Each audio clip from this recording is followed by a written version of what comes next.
সমাজ কল্যাণ ও সমাজ শিক্ষা দপ্তরের সহযোগিতায় পশ্চিম জেলা শিক্ষা আধিকারিকের উদ্যোগে Agartala Khudiram Basu English medium school মাঠে অনুষ্ঠিত হলো আন্তর্জাতিক দিব্যাঙ্গ দিবস। দিব্যাঙ্গ দিবস উপলক্ষে অনুষ্ঠিত হয় খেলো ত্রিপুরা প্যারা গেমস। এই দিনের অনুষ্ঠানে উপস্থিত ছিলেন মন্ত্রী টিঙ্কু রায়, বিধায়ক দীপক মজুমদার, পশ্চিম জেলার জেলা সভাধিপতি সহ অন্যান্যরা।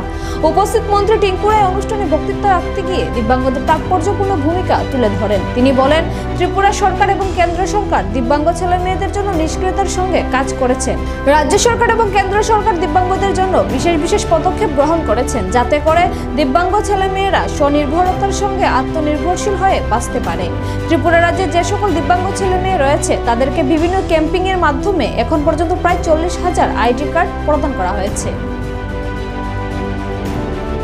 ত্রিপুরা সরকার এবং কেন্দ্র সরকার আমাদের দিব্যাঙ্গ ভাই বোনদের জন্য অত্যন্ত সদয়ভাবে তাদের জন্য কাজ করছে এবং কাজের মধ্যে দিয়ে যদি আমরা বিগত 10 বছরকে মূল্যায়ন করি তাহলে দেখব যে আমাদের রাজ্য সরকার এবং কেন্দ্র সরকার অনেকগুলো পদক্ষেপ নিয়েছে যে দিব্যাঙ্গজনেরা যেন সম্মানের সঙ্গে আত্মসম্মানের সঙ্গে তারা বাঁচতে পারে।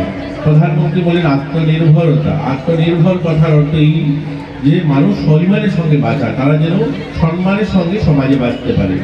আমাদের রাজ্যে ডিডিআরসি আগে কি ছিল? 4টা ডিডিআরসি ছিল, ইতিমধ্যে 8টা ডিডিআরসি, অর্থাৎ আমাদের যারা দিব্যাঙ্গ প্রতিবন্ধী কেন্দ্র আগে যেখানে 8খানা ছিল, জেলা ভাগ হওয়ার পর সেটা 8টাই থেকে যায়। কিন্তু রাজ্য সরকার, নতুন সরকার আসার পর এই রাজ্যে 8টা ডিডিআরসি সেন্টার ইতিমধ্যে কাজ করতে শুরু করেছে। আমাদের রাজ্যে যারা প্রতিবন্ধী যারা রয়েছেন তাদের ইউআইডি কার্ড, অর্থাৎ তাদেরকে যে সার্টিফিকেট আগে দেওয়া হতো সেগুলোকে নবীকরণ করে আর ডিজিটাল মাধ্যমে ইউআইডি কার্ড 40,000-এর মতো আমরা ইতিমধ্যে দিতে পেরেছি।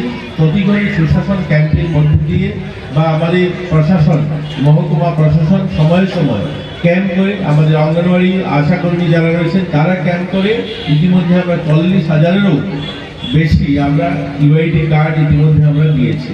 আপনারা সবাই জানলে খুশি হবেন, 2016 সালে প্রধানমন্ত্রী নরেন্দ্র মোদীজি যখন হলেন 2014 সালে, তারপরে 2016 সালে নতুন পলিসি অনুযায়ী যে আমাদের ভারতে আগে যেখানে 3% সরকারি চাকরিতে আরক্ষণ ছিল সেটাকে বাড়িয়ে 4% করা হয়েছে। গোটা দেশে যেখানে দিব্যাঙ্গ ভাই বোনদেরকে সামাজিক পেনশন 300 টাকা দেওয়া হয়, 80% দিব্যাঙ্গ যারা তারা সেখানে সেই লাভ উঠাতে পারে। এটা একমাত্র রাজ্য যেখানে আমরা 60% অর্থাৎ 60% যারা দিব্যাঙ্গ তার বেশি তাদেরকে আমরা 2000 টাকা পেনশন দেই আমাদের রাজ্যে।